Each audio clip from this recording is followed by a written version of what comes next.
Salut les replayers, on se retrouve pour une nouvelle vidéo. Voilà, on a le nouveau sélectionneur du Cameroun, Marc Brice. Qui est-il? Qui est-il? On ne sait pas. On va tenter de le découvrir pendant cette vidéo. On va aussi parler un petit peu du conflit autour de la Fédération camerounaise de football. Anderson, t'es chaud? Écoute, là, je pense que s'il y a une vidéo où je n'ai jamais été aussi près, c'est celle-ci. Enlever la honte sur nous. Que ce soit la FECAFOOT, que ce soit le ministère des Sports, vous voulez qu'on devienne la risée de l'Afrique. Enlever la honte sur nous. Non! Là, je suis énervé. Allez, générique.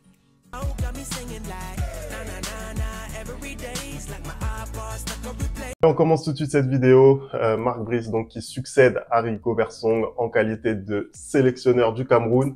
C'est un entraîneur qu'on connaît pas, on va pas se mentir. Il a un parcours assez confidentiel qui se concentre essentiellement sur la Belgique, Anderson. Hein. Bah, écoute, tu m'enlèves les mots de la bouche. Hein. On ne le connaît pas, mais qui es-tu? Qui es-tu? Qui est-il? C'est-à-dire que je suis désolé aujourd'hui. Hein, comment dire, remplacer Rigo Bersong, c'est une chose, hein, et c'est une bonne chose. Lui, on arrive avec un entraîneur qui s'appelle Marc Brice. C'est un Belge, apparemment. Il dit qu'il est belge. C'est un Belge, apparemment. C'est difficile de faire pire que Rigo Bersong. Mais maintenant, j'ai un peu regardé le CV du jeune homme. Ça fait plus de 25 ans qu'il entraîne. Il a 16 saisons en Belgique, 2 saisons aux Pays-Bas et 2 saisons en Arabie Saoudite. 0 trophée. Déjà, ça commence bien. Voilà. Donc, le gars entraîne depuis 1998, 0 trophée. Bon, après, peut-être qu'il a eu des équipes un peu compliquées. On peut se dire que, ouais, c'est à cause de ça que qu'il n'a pas eu des trophées ou quoi que ce soit. Ce qui m'inquiète encore plus, c'est son bilan. C'est-à-dire que quand tu regardes son bilan de près, je vais vous donner 560 matchs, 214 victoires, 196 défaites et 150 matchs nuls. Non, c'est pas fini, c'est pas fini. 823 buts marqués pour 801 buts encaissés. Mais de qui se moque-t-on? De qui se moque-t-on? 38% de victoires. Non, après, c'est vrai que les stats passés, bon, ça incite pas à la confiance. Voilà, moi, personnellement, j'attendais d'autres noms.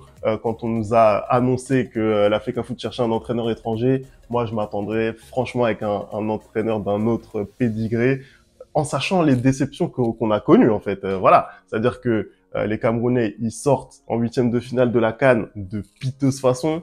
Ils ont eu énormément de mal à se qualifier. Tu es obligé d'appuyer sur les mots comme ça aussi. Non, là, tu respectes pas, là.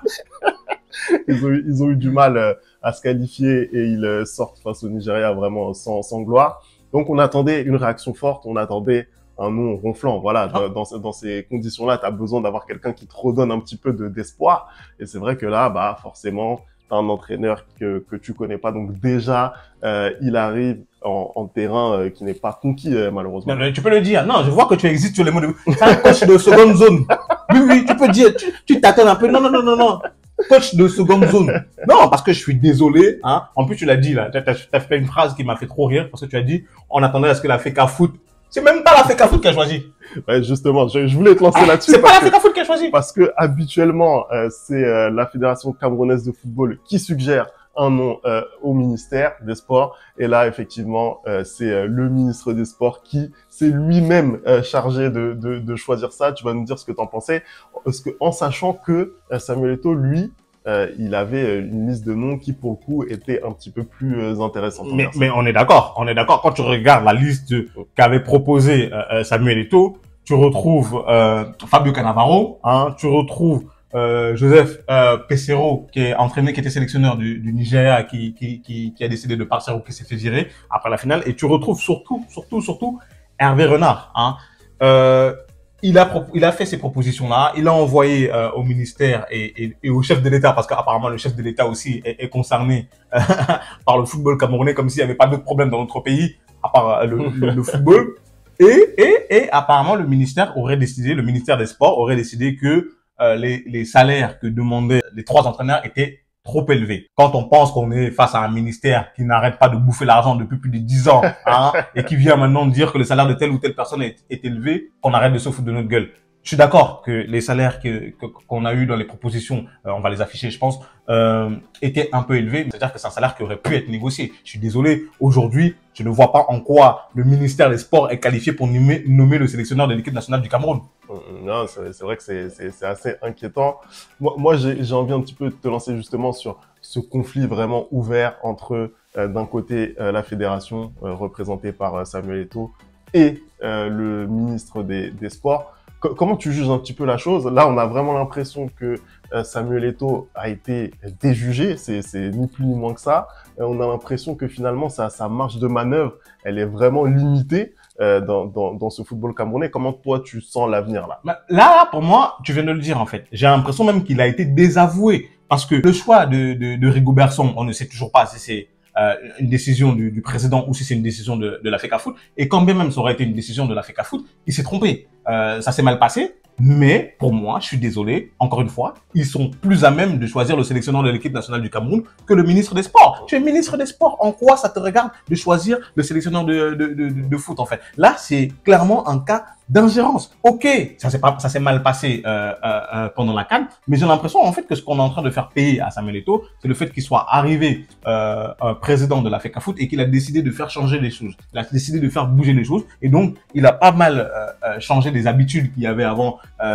Tous les gens qui avant se remplissaient le ventre, hein, leur gros ventre qui sort là, où ils prenaient l'argent de la FECAFOOT, bah tout ça il a un peu arrêté. Et j'ai l'impression que depuis le premier jour où Samuel Eto'o a pris ses fonctions, on a envie de le faire tomber. Et là, avec les résultats qui se sont passés à la CAN, tout le monde a comment dire, a les armes pour le faire tomber. Aujourd'hui, si c'est le ministère des Sports et de l'Éducation physique qui choisit le sélectionneur de l'équipe nationale du Cameroun, à quoi la FECAFOOT sert-elle? Non, clairement. Quel est l'avenir de Samuel Eto'o? Qu'on nous le dise. En fait, surtout que tu vois que la FECAFOOT n'a même pas été mise au courant que c'était celui-ci qui avait été sélectionné. Le ministère a envoyé une lettre à la FECAFOOT pour dire que finalement c'est lui qui va être là avec ses adjoints. Il arrive avec 2 adjoints et la FECAFOOT a répondu comme quoi ils n'étaient pas au courant. On est rentré dans un processus où la FECAFOOT dit elle ne reconnaît pas cet entraîneur-là et du coup elle va continuer de chercher qui sera sélectionneur. Le ministère qui envoie une lettre pour dire à la FECAFOOT que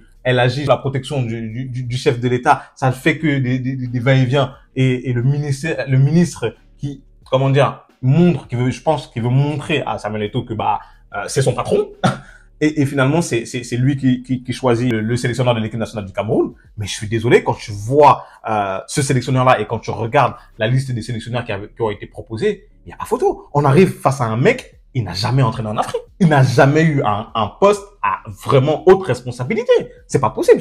Déjà, au-delà même de n'avoir jamais entraîné en Afrique, il n'a jamais eu un gros club où il doit gérer énormément de situations. Et ensuite, l'Afrique, c'est encore particulier. C'est-à-dire que tu ne connais pas la mentalité, tu n'as jamais entraîné là, tu prends un Hervé Renard, je suis désolé, il est 2 fois champion d'Afrique avec la Zambie, qui a un exploit exceptionnel, et avec la Côte d'Ivoire qui n'avait pas gagné depuis longtemps. Il connaît l'Afrique. Tu vois ce que je veux dire? Et Joseph Peseiro, pareil, c'est la même chose. Joseph Peseiro, il a été en finale avec le Nigeria, il connaît l'Afrique, il sait comment ça se passe. Là, tu ramènes Marc Brice, mais il va faire quoi en fait?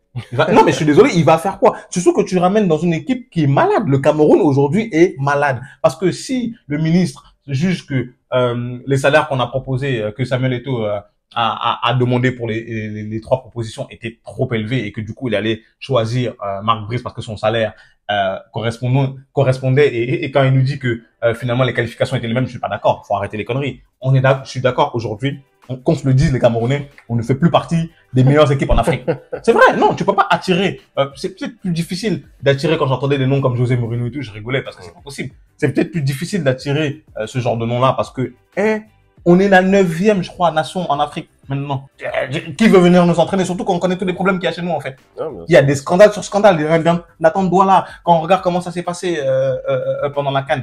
Et quand on voit que aussi, parce que je suis désolé, Samuel Eto'o aussi, il a à blâmer, quand on voit qu'il fait un peu de l'ingérence au niveau de la sélection, parce que qu'est-ce que tu as à aller faire des séances vidéo avec les joueurs, qu'est-ce que tu as à aller faire du coaching avec les joueurs, reste dans ton rôle de président. C'est peut-être tout ça aussi qui fait qu'on arrive à cette situation-là. Je suis désolé, c'est pas normal que le ministre des Sports, aujourd'hui au Cameroun, est celui qui nomme le sélectionneur. On va où en fait? Non, c'est vrai. Et puis je trouve, en plus, ça pose des questions en fait d'image. C'est-à-dire qu'aujourd'hui, le Cameroun, par rapport à ce qu'ils sont en train de montrer aux yeux de l'Afrique, bah c'est une image qui est vraiment écornée. Tu ne peux pas faire ça. Tu ne peux pas laisser ton ministre, un homme politique, choisir un sélectionneur de foot. Moi, je suis vraiment inquiet aujourd'hui pour le sportif. Parce que c'est ça qui est important. Le Cameroun doit aller chercher une qualification d'une part pour la prochaine Coupe d'Afrique et surtout pour la prochaine Coupe du Monde. C'est plutôt bien parti sur le terrain puisqu'ils sont en tête de leur groupe d'éliminatoires.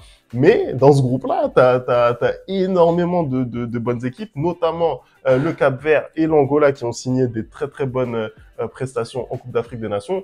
Moi, la question que je me pose, et je vais te la poser, Anderson, c'est aujourd'hui, qu'est-ce que peut apporter sportivement dans l'immédiat un sélectionneur comme Marc Brice aujourd'hui? Bah, rien. Non, moi, je vais te répondre rien. Non, mais tu sais pourquoi je vais te répondre rien? Parce qu'en fait, on est sur une succession de mauvaises décisions. C'est-à-dire que déjà, à un moment donné, toutes les équipes, toutes les nations ont joué et se sont préparées en mars parce qu'il y avait une trêve internationale où tu pouvais tester des choses. Le Cameroun ne l'a pas fait parce que le Cameroun n'avait pas de sélectionneur. Le Nigeria n'a pas de sélectionneur. Pourtant, ils ont joué en mars. Donc déjà, il y a ce problème-là. Et aussi le timing du moment où Song a été limogé. C'est-à-dire que dès la phase de poule de la CAN, je suis désolé déjà que pour moi-même, on n'aurait même pas dû introniser Rigobert Song à la tête de la sélection. Déjà, ça c'est la première mauvaise décision. Ça c'est la première mauvaise décision. Non, vraiment, ça c'est la première. Maintenant, match de poule, tu vois, la phase de poule se termine. Tu dois déjà être en train de chercher un autre sélectionneur. Je suis désolé. Parce que tu sais très bien que tu vas pas aller loin. Arrêtons, tu dois pas aller très loin. Voilà. Pour pouvoir avoir un sélectionneur pendant la trêve en mars. Parce que là, il arrive là. Son prochain rassemblement, c'est en juin. Et en juin, tu joues qui? L'Angola et le Cap-Vert. Parce que tu me dis que le Cameroun est premier. Mais le Cameroun a affronté la Libye et la Mauritanie. L'île Maurice, pardon. Et l'île Maurice. Donc, c'est les deux équipes les plus faibles, on va dire, de la poule. Et le Cameroun n'a que 4 points. Là, ils vont affronter le Cap-Vert et l'Angola. Moi, je suis désolé. Hein. Moi, je veux dire les choses. Là, faut tout raser là dans la sélection et repartir de zéro. Franchement, faut qu'on fasse l'impasse sur la CAN 2025 et la Coupe du Monde 2026 parce que on n'a pas le niveau. On n'a pas le niveau. Faut tout recommencer à zéro dans cette sélection-là. En fait, là, tu te retrouves avec des joueurs comme comment il s'appelle le gardien de Manchester United là, Onana. Comme Onana qui une fois sur deux je viens pas en sélection, une fois sur deux je joue comme je veux. Non mais je veux pas. T'as Zambo Anguissa qui lui quand il a un app c'est le meilleur milieu de terrain au monde, mais quand il arrive en sélection comme par hasard il ne sait plus passer la ligne de médiane avec le ballon. En fait, faut tout recommencer.